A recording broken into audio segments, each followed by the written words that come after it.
ಇವತ್ತು ನಾನು 6ನೇ ತರಗತಿಯ ಸಮಾಜ ವಿಜ್ಞಾನದ ಭಾಗ 2ರ ಉತ್ತರ ಭಾರತದ ಪ್ರಾಚೀನ ರಾಜಮನೆತನಗಳು ಎಂಬ ಅಧ್ಯಯನದಲ್ಲಿ ಬರುವಂತಹ ಒಂದು ಘಟಕ ವರ್ಧನರು.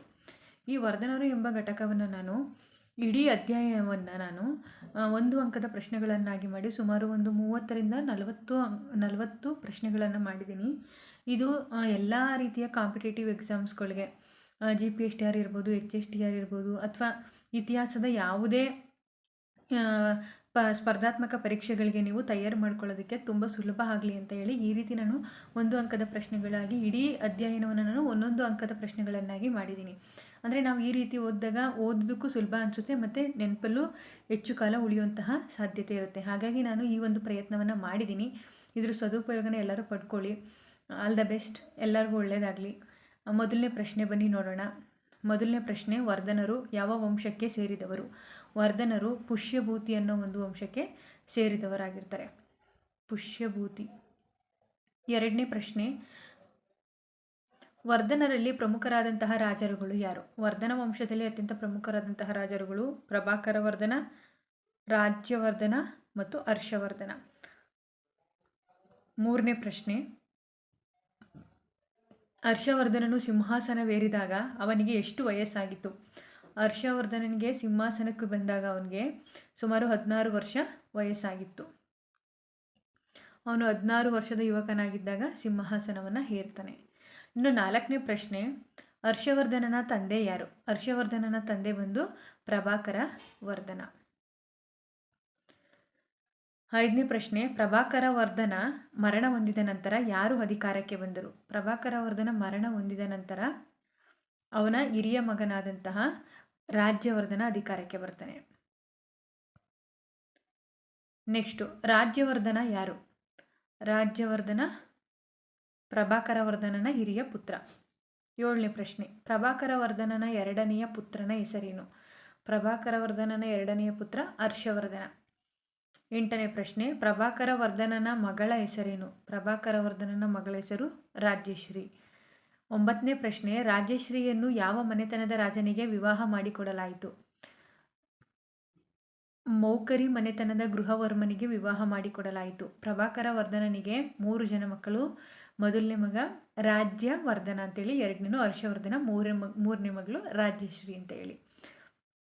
ನೆಕ್ಸ್ಟು 10ನೆಯ ಪ್ರಶ್ನೆ, ಯಾವ ರಾಜ ಗೃಹವರ್ಮನನ್ನು ಕೊಂದು ರಾಜಶ್ರೀಯನ್ನು ಬಂಧಿಸಿಟ್ಟನು? ಆಯಿತಾ, ಮಾಳ್ವಾದ ರಾಜ. ಮಾಳ್ವಾದ ರಾಜ ಹರ್ಷವರ್ಧನನ ತಂಗಿಯಾದಂತಹ ರಾಜಶ್ರೀಯ ಪತಿಯನ್ನು ಗೃಹವರ್ಮನನ್ನು ಕೊಂದು ರಾಜಶ್ರೀಯನ್ನು ಬಂಧಿಸಿಟ್ಟಿರ್ತಾನೆ. 11ನೇ ಪ್ರಶ್ನೆ, ಮಾಳ್ವಾದ ರಾಜ ರಾಜಶ್ರೀಯನ್ನು ಎಲ್ಲಿ ಬಂಧಿಸಿಟ್ಟನು? ಎಲ್ಲಿ ಅಂತಂದರೆ ಕನೌಜ್ ಅನ್ನೋ ಒಂದು ಸ್ಥಳದಲ್ಲಿ ಅವನು ರಾಜಶ್ರೀಯನ್ನು ಬಂಧಿಸಿಟ್ಟಿರ್ತಾನೆ. 12ನೇ ಪ್ರಶ್ನೆ, ಮಾಳ್ವಾದ ರಾಜನನ್ನು ಯಾರು ಕೊಂದರು? ಮಾಳ್ವಾದ ರಾಜ ರಾಜಶ್ರೀಯ ಗಂಡನನ್ನು ಕೊಂದಿರ್ತಾನೆ. ಈಗ ಮಾಳ್ವಾದ ರಾಜನನ್ನು ರಾಜ್ಯವರ್ಧನ ಕೊಲ್ತಾನೆ. 13ನೇ ಪ್ರಶ್ನೆ, ರಾಜ್ಯವರ್ಧನ ಯಾರಿಂದ ಕೊಲ್ಲಲ್ಪಟ್ಟನು? ರಾಜ್ಯವರ್ಧನ ಅಂದರೆ ಹರ್ಷವರ್ಧನರ ಅಣ್ಣ, ಅವನನ್ನು ಗೌಡ ದೇಶದ ಶಶಾಂಕನಿಂದ ಕೊಲ್ಲಲ್ಪಟ್ಟನು. ಗೌಡ ದೇಶದ ಶಶಾಂಕ ರಾಜ್ಯವರ್ಧನನ್ನು ಕೊಲ್ತಾನೆ. ನೆಕ್ಸ್ಟು 14ನೇ ಪ್ರಶ್ನೆ, ರಾಜ್ಯವರ್ಧನ ನಂತರ ಯಾರು ಸಿಂಹಾಸನವೇರಿದರು? ರಾಜ್ಯವರ್ಧನನ ನಂತರ ಹರ್ಷವರ್ಧನ ಸಿಂಹಾಸನ ಏರ್ತಾನೆ. 15ನೇ ಪ್ರಶ್ನೆ, ಗೃಹವರ್ಮನ ಮೌಖರಿ ರಾಜ್ಯವು ಯಾರ ಆಳ್ವಿಕೆಗೆ ಒಳಪಟ್ಟಿತು? ಗೃಹವರ್ಮನನ್ನು ಮಾಳ್ವಾದ ರಾಜ ಕೊಂದಿರ್ತಾನೆ. ಅನಂತರದಲ್ಲಿ ಅವನ ಇಡೀ ರಾಜ್ಯವನ್ನು ಹರ್ಷವರ್ಧನ ತನ್ನ ವಶಕ್ಕೆ ತಗೋತಾನೆ. ನಂತರ 16ನೇ ಪ್ರಶ್ನೆ, ಹರ್ಷವರ್ಧನನು ಯಾವ ಸ್ಥಳವನ್ನು ತನ್ನ ರಾಜಧಾನಿಯನ್ನಾಗಿ ಮಾಡಿಕೊಂಡರು? ಹರ್ಷವರ್ಧನನು ಕನೌಜ್ ಅನ್ನೋ ಒಂದು ಸ್ಥಳವನ್ನು ತನ್ನ ರಾಜಧಾನಿಯನ್ನಾಗಿ ಮಾಡ್ಕೋತಾನೆ.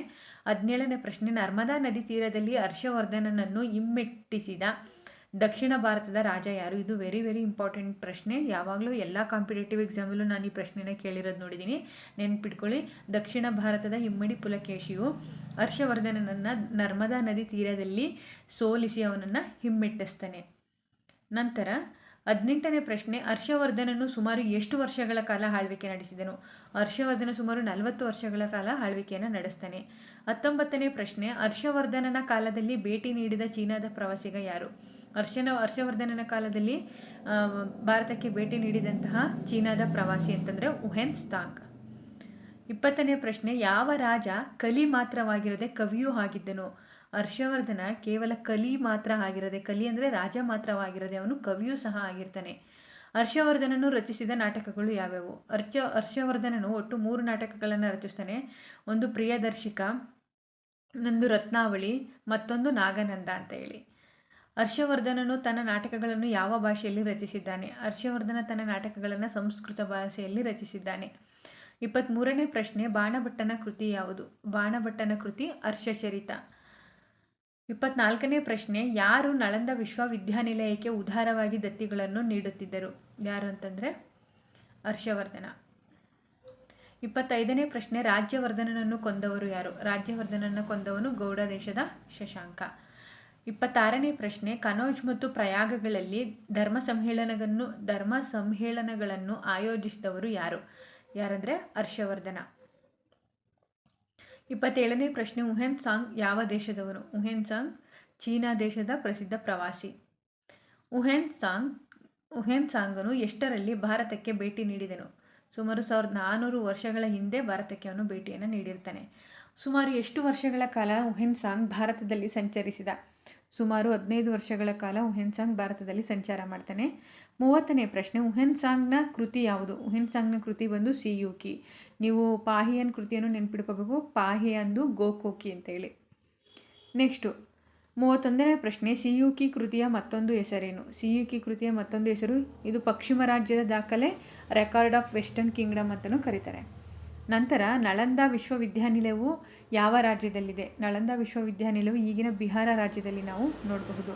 33ನೇ ಪ್ರಶ್ನೆ, ಪ್ರಾಚೀನ ಭಾರತದ ಪ್ರಸಿದ್ಧ ವಿಶ್ವವಿದ್ಯಾನಿಲಯ ಯಾವುದು ಅಂತಂದರೆ ನಳಂದ ವಿಶ್ವವಿದ್ಯಾನಿಲಯ. 34ನೇ ಪ್ರಶ್ನೆ, ಯಾವ ದೇಶಗಳಿಂದ ನಳಂದ ವಿಶ್ವವಿದ್ಯಾನಿಲಯಕ್ಕೆ ಅಧ್ಯಯನಕ್ಕಾಗಿ ವಿದೇಶಿಗರು ಬರುತ್ತಿದ್ದರು? ಜಪಾನ್ ಮತ್ತು ಚೀನಾ ದೇಶಗಳಿಂದ ಬರ್ತಾ ಇರ್ತಾರೆ. ನಳಂದ ವಿಶ್ವವಿದ್ಯಾನಿಲಯದ ಪ್ರಮುಖ ಅಧ್ಯಯನ ವಿಷಯ ಯಾವುದು ಅಂತಂದರೆ ಬೌದ್ಧ ಮತ. 36ನೇ ಪ್ರಶ್ನೆ, ಬೌದ್ಧ ಮತದ ಜೊತೆಗೆ ಬೇರೆ ಯಾವ ಭಾಷೆಗಳನ್ನು ನಳಂದ ವಿಶ್ವವಿದ್ಯಾನಿಲಯದಲ್ಲಿ ಕಲಿಸಿಕೊಡುತ್ತಿದ್ದರು? ಇದು ಲೀ ಆಗಬೇಕು, ಕಲಿಸುತ್ತಿದ್ದರು. ಆಯಿತಾ? ವೇದ, ಯೋಗ ಮತ್ತು ವೈದ್ಯ. ಧನ್ಯವಾದಗಳು.